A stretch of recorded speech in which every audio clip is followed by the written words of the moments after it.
Buenas noches, amables televidentes.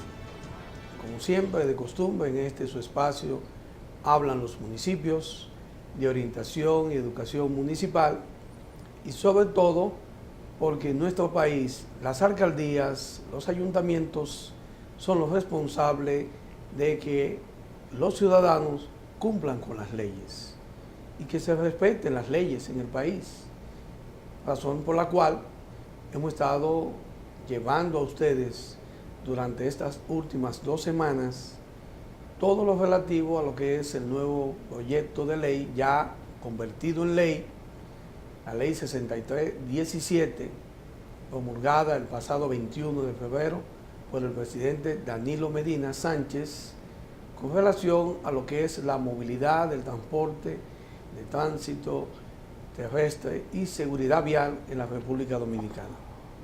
Pero la persona a la cual nosotros hacíamos alusión con relación a esta nueva ley y que por muchos años ha estado trabajando para que dicha ley pudiera ser puesta ya, como hasta ahora ya ha sido colocada, nos referimos al diputado del Partido de la Liberación Dominicana por la circunscripción número 2 del Distrito Nacional, el ingeniero Rafael Tobías Crespo, quien nos acompaña esta noche aquí en Hablan los Municipios, y quien no dirá por qué esta ley es una ley que nos puede llevar a mejorar la calidad de vida de los conductores y peatones y sobre todo que podrá controlar todas las arbitrariedades que comúnmente cometen nuestros conductores y que no ha colocado al país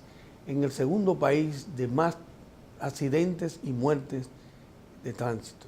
Buenas noches, Rafael, ¿cómo está todo? Bien, buenas noches, gracias por invitarme a tu espacio, a tu programa de Hablan los Municipios, agradecido de la invitación, saludando a los televidentes también de tu espacio que te siguen y presto a responder las inquietudes.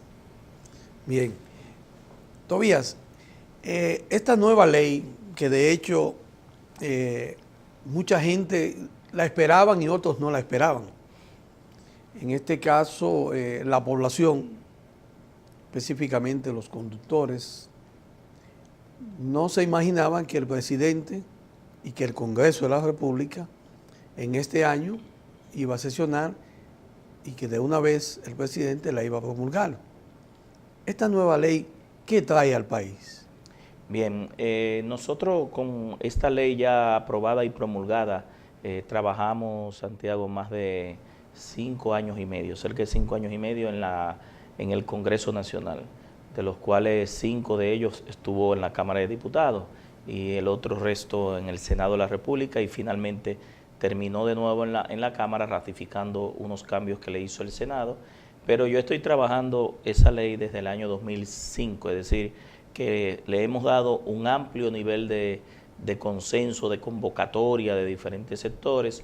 ¿Y qué nuevo trae? Primero, la primera ley de transporte terrestre. República Dominicana nunca ha tenido una ley de transporte terrestre. Esta es la primera ley que define todas las políticas públicas del transporte terrestre.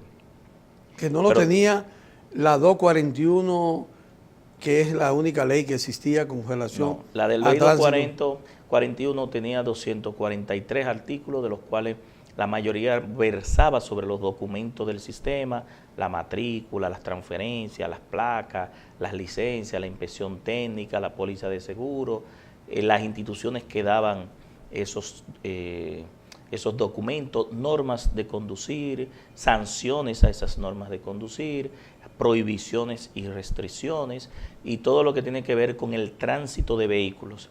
Pero no había una definición de todo lo que tiene que ver con el transporte terrestre, que una gran parte, para yo decir casi el 70% de sus regulaciones cae en lo urbano, en lo municipal. Bueno, que es una ley de 1967. Iba a cumplir 40 años. No, iba a cumplir 50 años 50 el 28 años. de diciembre de este Sí, año. perdón, 50 años. Pero no lo cumplió, gracias a Dios, porque en diciembre cumplía 28 de diciembre ya se promulgó esta. Pero a la vez no había una ley de seguridad vial. Sabes que con los niveles que tú muy bien has indicado, de que la República Dominicana está encabezando como una epidemia con los accidentes de tránsito, el número 2 en el mundo y el primero en América Latina con 29.3 fallecidos por cada 100.000 habitantes.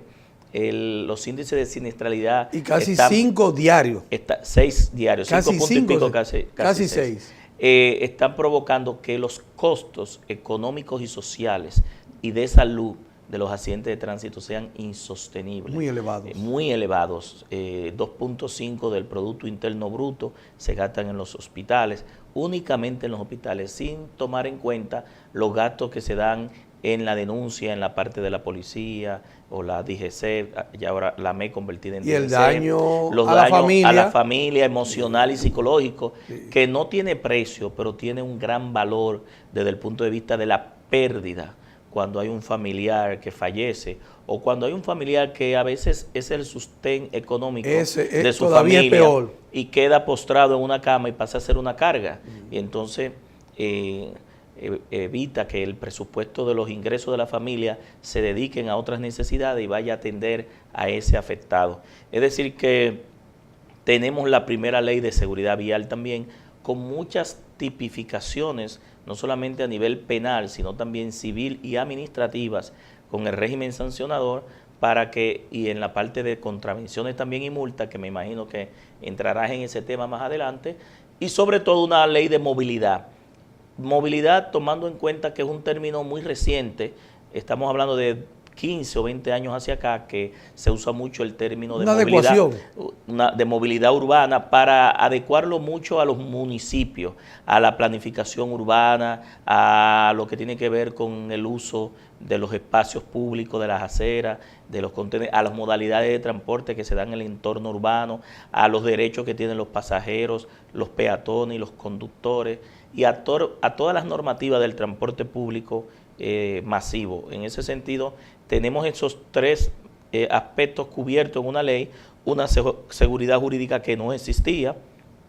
Cuando tú tienes una ley, tú tienes garantía de que todo lo que se desenvuelve en estos 4 sectores tiene un marco jurídico que le da respuesta, y sobre todo que nosotros cogimos todo lo que se había hecho del año 1929 hasta la fecha, entiéndase, constituciones, leyes, decretos, normativas, resoluciones, y logramos entonces hacer una ley hacia futuro también, es decir, que no estábamos regulando el caos y el desorden que hoy se ve, sino que lo que estamos estableciendo un orden y una planificación a futuro con una serie de políticas que ese orden se mantenga en el tiempo, es decir, que sea sostenible, porque la ley tiene muchos aspectos que abarcan la parte preventiva, por un lado, la educación para la prevención, la parte sancionadora por otro, pero también una serie de proyectos de vanguardia, modernos, transformadores, que permitirán que el sector se desarrolle, entiéndase, sistema de transporte masivo como líneas de metro, ferroviarios, o sea, más bien organización con nuevas modalidades de transporte, pero también que se vea el transporte de manera sistémico e integral. Es decir, nosotros no podemos ver el transporte de manera puntual. Las personas y las mercancías se mueven en todo un entorno, entonces tú debes verlo de manera integral, y por eso la ley establece y apuesta a un sistema masivo, único, de transporte integral, donde desde que tú abordas una motocicleta, que es la parte más personal, que aunque no debería existir, es una realidad socioeconómica que nos da en la cara, y también con los accidentes de tránsito, hasta que aborda un minibús, un microbús, un autobús o una línea de metro, un teleférico. Toda esa movilidad debe verse como un todo desde el punto de vista de la planificación. Mira, nosotros hemos estado en estas 2 últimas semanas, a raíz, por cierto, de haber conversado con el diputado Tobías Crespo, con relación, y agradeciéndole a él que nos envió un borrador de esta nueva ley, y con la cual nosotros hemos estado haciendo algunas consultas, porque de hecho la ley, quien la aplica después es el Ejecutivo, es el Ejecutivo y la justicia. Y la justicia, y pero fiscales. sobre todo, los responsables de que esa ley fluya son los ciudadanos. Claro que sí, los protagonistas somos todos los ciudadanos. Son ellos. Nosotros hemos conversado y lógicamente hay desconocimiento porque falta la campaña, falta muchas cosas que tiene que hacer el gobierno con relación para la implementación de esta nueva ley, que dicho sea de paso, no ha sido aplicada porque si hay un tiempo que es el reglamento, que va a partir de 6 meses. Es decir, que en agosto debería de estar el reglamento de esta nueva ley. Pero no es así. Los reglamentos tienen hasta 6 meses para ser aprobados, pero no es que tienen que esperar 6 meses, sino desde la promulgación hasta 6 meses. Pero la ley entra en vigencia de una vez. Entró en vigencia 10 días después, según dice la Constitución, la del 2010. Pero vi que no van a permitir la vigencia, estuve leyendo, y quiero que tú no lo puedas ratificar. Mira, la ley ya es ley y entra de manera inmediata. Todo lo que son las multas, las prohibiciones, se registra de una vez las restricciones, ya entran en funcionamiento. Ahora, ¿qué es lo que pasa? Que hasta que el presidente de la República no dé el decreto designando al director ejecutivo del Intran que unifique a todas las instituciones, acuérdate que hay 4 grandes instituciones que dejan de existir y que se unifican con el nuevo ente, y que una vez designado ese director ejecutivo por decreto, establezca el consejo directivo, se convoque, apruebe el reglamento interno de ese consejo directivo, el reglamento del Intran de operación y de administración, y el reglamento operativo y de administración de la DGC, que es lo que era la ME, que pasa a ser la DGC. Esos 3 reglamentos son los más importantes. El Ministerio de Administración Pública, el Ministerio de la Presidencia y el Ministerio Administrativo de la Presidencia están trabajando en esa conformación para entonces dar al traste con el incumbente que se va a designar ahí. A partir de esa designación, tiene 6 meses para esos reglamentos, pero no es que los reglamentos van a empezar en agosto, en 6 meses. Ya desde que el presidente designe a ese incumbente, debe empezar a contar todo el tiempo de esos reglamentos, que en definitiva son 32, pero los 3 más importantes que deben darle salida a los demás son los que te indiqué.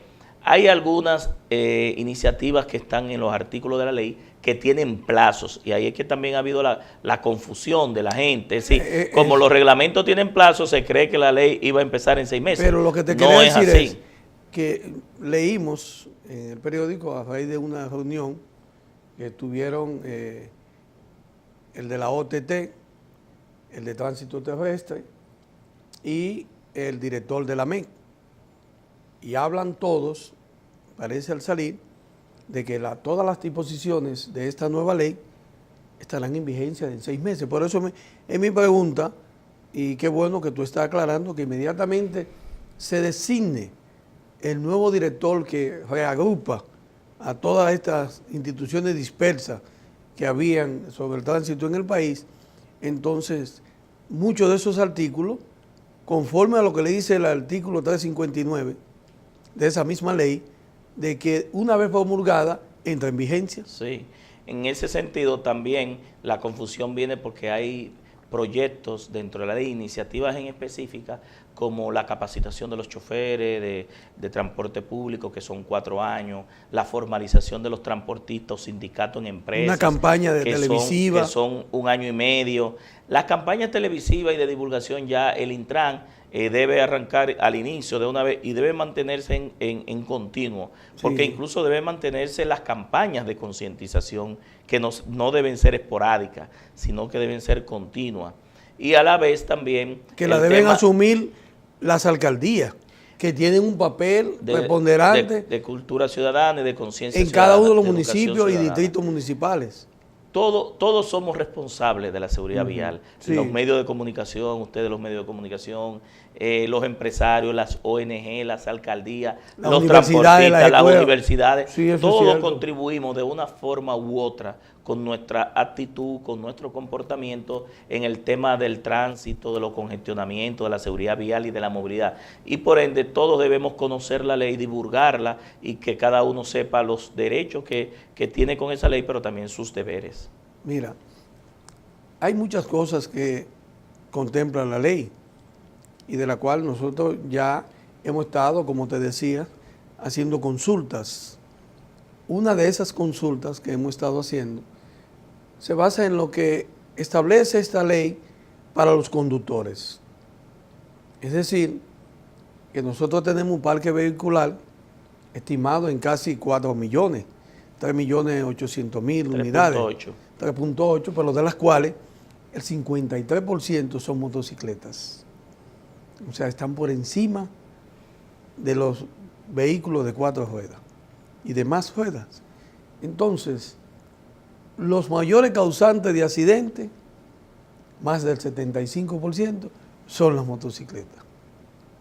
Los mayores accidentados, generadores de muerte, son los conductores de las motocicletas.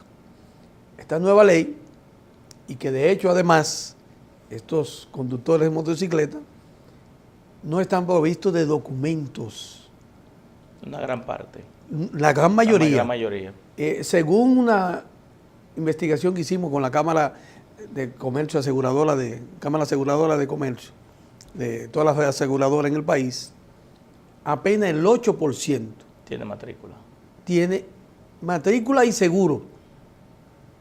Y esta nueva ley nos habla de todas las penalidades de que los conductores, más del 95%, tampoco tienen licencia. Sí, mira, lo que pasa es que durante mucho tiempo se han creado distorsiones.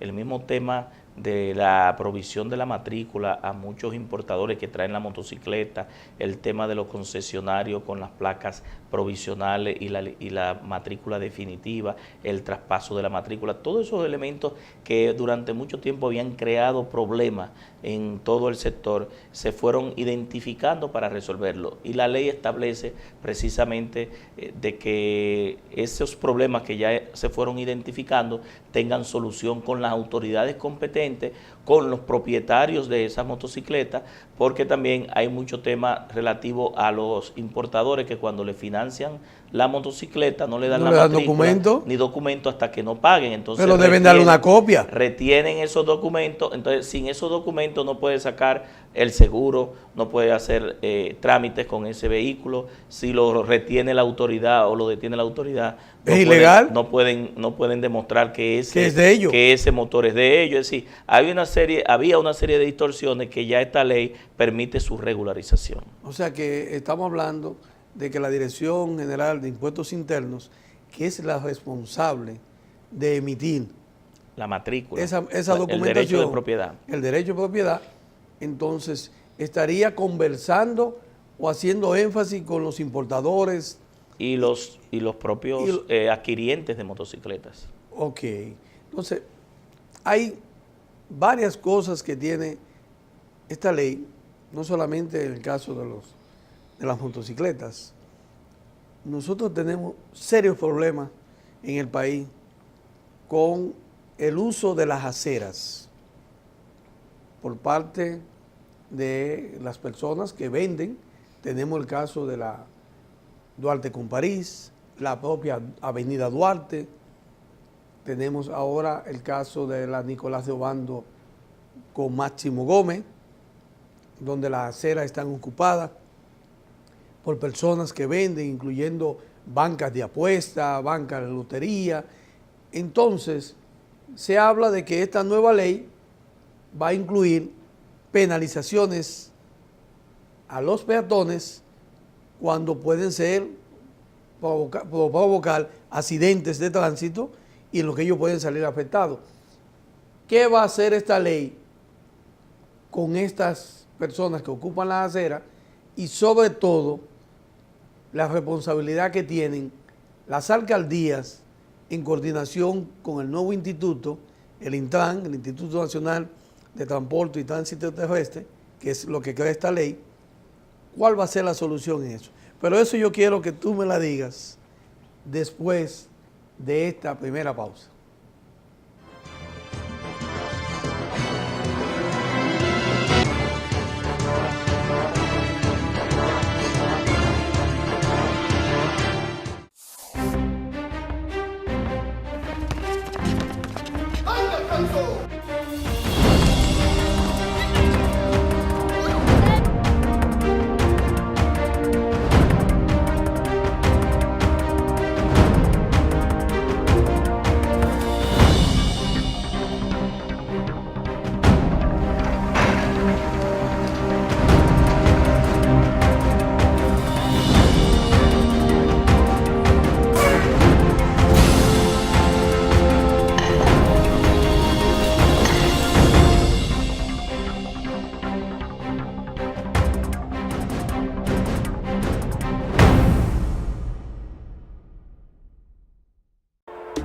para los motoconchistas, para todos los choferes, les traigo la buena nueva del seguro que ellos quieren. Angloamericana de Seguros te trae Angloseguro, el seguro de ley para tu motor, para tu carro o camión. Cómpralo en los puntos de venta Lexa y te entregan tu marbete. Para que no te lleven preso por el seguro de ley, en cualquier agencia Lexa ahora lo puedes obtener. Angloseguro es de una vez que tú lo saques en un 2x3. Un producto de Angloamericana de Seguro. Concepto de excelencia total.